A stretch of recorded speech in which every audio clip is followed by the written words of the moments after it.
So, this week we're actually going to be working on one of my favorite vaults, the lazy vault.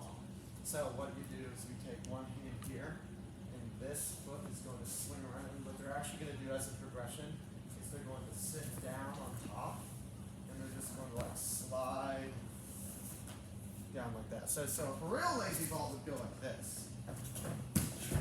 But as a progression, we're going to put one hand here. We're going to jump up on top and slide down like that. That's a lazy vault. And they can get really creative here, like I think yellow levels will be able to go from a lazy vault straight into a wall spin or something like that, and then they can immediately Kong vault right over. Like it's just another. We've been working a lot on vault flows lately, and this is just like a neat little setup that they can sort of play around with. So you can sort of teach them different, lazy vault, palm spin, Kong vault, right into another palm spin, monkey up, jump.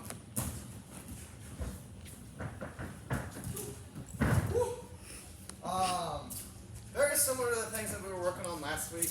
Just working on those concepts of connecting different vaults. If you want, you can teach them. Like a lot of kids are still just working on basic safety vaults, so putting a foot right here and stepping across, climbing over with just one hand and one foot. Even things like that, really, really basic stuff that are just really fun for the kids to sort of jump around the obstacles. And then I want them all to finish with a wall pop like that. On this half of the floor, we're going to be working on handstands and front handsprings. So here we're just going to do a little triangle handstand, just kicking up, trying to get a little hold, not arching too much. If they're strong enough, they can high five their feet together. So we'll do 3 kicks up to a handstand right there. Here, we're just practicing that arch shape that they're going to need in order to do a front handspring over a barrel. So, start in a hollow shape, and then just really arch.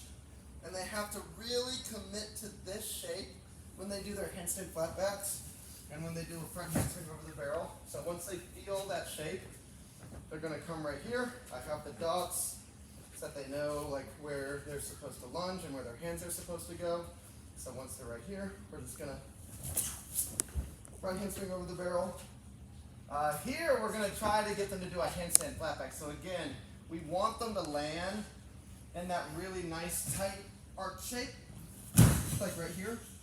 They need to hold that tension in their stomach and in their lower back and hamstrings.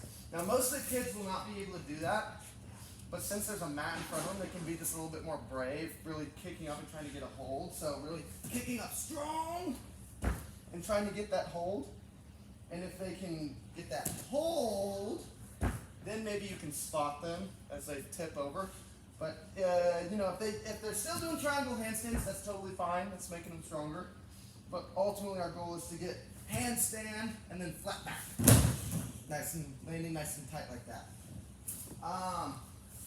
Right here, if they can do a really good handstand flat back, and they can do a really good front handspring over the barrel, then right here you can spot them on front handspring dismounts off the spotting blocks. Like that would be super fun for them.